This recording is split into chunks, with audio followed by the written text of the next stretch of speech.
जय भोजपुरी सब भोजपुरिया श्रोतागण लोग के हमनी के तिवारी ब्रदर्स यानी हम जे तिवारी जी और हमन के तिवारी सब के प्रणाम करत जा और आप लोग के स्वागत बा आप लोग के अपन भाषा वाला रिएक्शन चैनल बीएफसी रिएक्शन के माध्यम से। तो कैसन बनी जा ठीक बनी जानू तनी लेट हो गल बन जा ओकरा खातिर माफी मांगत जा। जॉन बा के खेसारी लाल यादव जी के दूसर का होली वीडियो नो खेसारी लाल यादव जी के दूसर का होली वीडियो है और साथ ही साथ बड़ा ही बढ़िया स्कीम देले बड़े की जबरदस्त उहे जीती। जबरदस्त मजाक बा कैसन बा वीडियो चली देखी।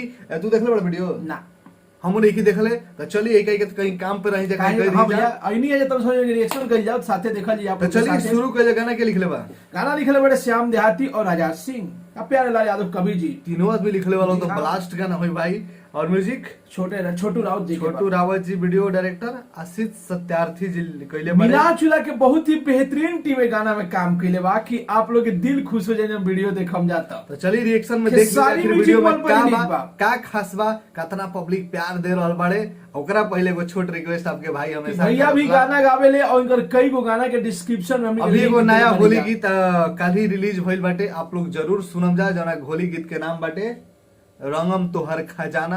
एफी भोजपुरी यूट्यूब चैनल बाटे नीचे डिस्क्रिप्शन में लिंक बाटे प्यार सपोर्ट देम जा अपना भाई के जिसे सब जाके सुनी जा हाथ जोड़ के नहीं हो रहा बा एक बार जरूर सुनी जा प्यार दी जा आशीर्वाद मिली तो रंगा रंग होई तो बोला ही ना दे बोले जैसे सब कलाकार के आप लोग प्यार आशीर्वाद देवे नहीं जा तनी सा दिल के कोना में हमरो के जगह दे दी जा तनी ऐसा भाई को और कुछ ना चाहिए शेयर और कह देम जा ताकि आपके भाई की आवाज और दूर तक पहुंचे। मेहनत हमनी के रंग लावे मेहनत करने में चलिए रिएक्शन शुरू कर जाओ और बीएफसी रिएक्शन के फेसबुक पे भी फॉलो लाइक कर लीजा। चलिए शुरू कर जाओ।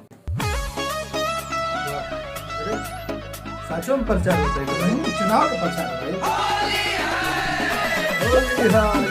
हां आईली भौजी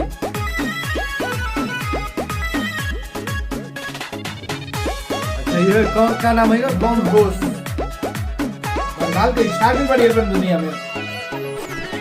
नौकी भौजी खड़ा बाड़ी मुखिया के चुनाव में ओहो क्या एक्सप्रेशन लगता अब की होली बहुते नीमन लागता वे गांव में चुनाव बाटे देवरन के सपोर्ट से अब की बहुते वोटवा खींचेगी क्या लाइन बाटे जीतेगी भाई जीतेगी है ये का जीतेगी भाई जीतेगी भाई ऐसा प्रचार मत करो ना ताला बादा से हां भाई शिकायत हो जीतेगी गजब नाम गजब नाम चुमा देवी भाई तो बवाल हो जाई भाई ये गाना से अब के ऊपर चार कर जाई लड़का पीछे से चिल्ला दियो टाइटल में तो लिखा है कि चुमा देगी देने को कोई अच्छा दूसर की भौजी है सब के खियावा तारी मुर्गा औरी लिट्टी ओहो हां क्या लाइन बढ़िया तरीका से करेली राजनीति क्या बढ़िया रही बताओ सब के खियावा तारी मुर्गा औरी लिट्टी बड़ा सुंदर का तरीका से करेली राजनीति क्या स्टेप ऐसा गेहूं में डांस करते रहे खेसारी जी ठीक कमाल शौचालय वाला पैसा ही वार्ड मेंबर में छीटेगी ओहो बढ़िया गाना बा बढ़िया गाना जीतेगी भाई जीतेगी की भौजी ना ताला बादा से पीटेगी जीतेगी देवर हो सब मजाक करत रहे सब फालतू मत बोला सब मारा लगवा हां ऐसे बोल जाला भैया नाराज हो दिया क्या एक्सप्रेशन है इनके मिला मोमेंट काम पर लगा था इनके ज्यादा फायदा होने वाला था क्यों देखी कैसे बना होता रे गजब भौजी का ड्रेस जबरदस्त बा वोट ही तर मिल जाई प्यारे लाला जात से हम दे हाथी के सपोर्ट बा हमारो बा हम वोट दे जेने जेने देखा वो नहीं के वोट बा यादो प्यारे लाला जात से हम दे हाथी के सपोर्ट बा कहे लेखे सारी इतिहास अब की लिख दिखेगी पूरा गांव का वोट मिली इनके। भाई जीतेगी हाँ? जीतेगी भाई जीतेगी चुप रहो ना ताला बादा से पीटेगी जीतेगी चुप ना रह सरे सम्मान से नाम ले लगे का करू भौजी नु भाई भैया हो देवर हो ई गाना हो एकरा के सीरियस मत लिहा लो, कहीं जैसन चिल्ला दे लो त नाक मुंह बरोबर हो जाई। हम भी बताए तनी ई गाना तो सुननी जा ठीक बा, जो चुमा देगी जीतेगी, कहीं जे चुनाव में चिल्ला दे लो पीछे से फिर का हो ये हम नहीं बता सकत। तो गाना के बारे में अगर बात कइल जाओ रिव्यू सेशन में, तो रिव्यू में का कहल चाहत रहे? का इहे बा कि गाना एगो फनी एंटरटेनमेंट बा, एकरा के सीरियस मत लेम जा। फनी ही ना बहुत फनी बा और होली में एगो अलग अंदाज बा काहे आप लोग के मालूम बा कि पंचायत चुनाव होखे वाला बा मार्च में। माहौल के खेसारी जी के यही खासियत है, जोन माहौल चलत रहेला, जोन समाज में चर्चा होत रहेला, हमार लागत है कि ये गाना पर विवाद भी हो। अब जोन बोल लगे जो चुमा देगी जीतेगी जो लाइन बा खेसारी भैया के पीछे हमनी जैसन दर्शक बात का टेंशन। हां लेकिन आप लोग से लेकिन हाथ जोड़ के रिक्वेस्ट करम कि कहीं प्रचार उचार होई ई सब मत भूलब जाई, गाना है एंटरटेनमेंट के समझदार हलो अपना ही दादा बहुत ऐसन बारे से जान बुझ के बोल दियन से लोग दोनों बात मजा ले हो जाल।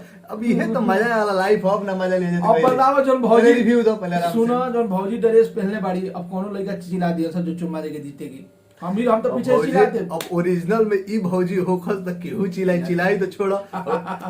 देखी एमे देखावल के गइल बा के मजाक, हां मजाक है कि देवर हो सतन मजा तो लिहल जा। एक और बात बा के भौजी लोग के काफी ज्यादा सपोर्ट भी मिल जाला, काहे के तनी देखे के मिल जाला, हंस बोल के बतिया लेवे लालो तो है लइका तो तने में गिल हो जाले। बाण पहिला गांव में पढ़ल बड़े सब भौजी हंस बोल के बतिया ले, मैं वोट तोहरे छोड़ो। और गाना के बारे में बात की जाओ तो गाना जोन बाटे टच करल बा माहौल के हिसाब से, चुनाव भी बाटे और होली भी बाटे, तो दोनों के मिक्स कर दिल बा। कमाल के राइटिंग कइले वालो और हमें लगा था कि प्यारेलाल जी, आजाद जी और श्याम जी जबरदस्त बाटे। तीन तिकड़ी जहां मिल जाए वो जगह गाना ब्लास्ट ना होने शब्द देखो हर एक जगह शब्द कितना अच्छा यूज गेल बा। वोट चुनाव करत राजनीति एक से एक बाटे। और खेसारी जी के हमें लगा था कि सरस्वती पूजा के जब डीजे होई न, जब सरस्वती पूजा लगी हन तो दबा के गाना ही बाजी ई बाजी, लेकिन एकरो से जबरदस्त सच गई। हमरा पहिल का गाना लागल है जबरदस्त गाना बाटे। आइयो प्रमोशन भी बता एकरा में एगो अलग खास भाई यूनिक जोन खजल यूनिक गाना बाटे। और मैं खेसारी जी के अंदाज कैसा लागला तारा? और ठीक लागल। हम बस एगो थोड़ा बहुत शिकायत रहला भोजपुरी गाना में ये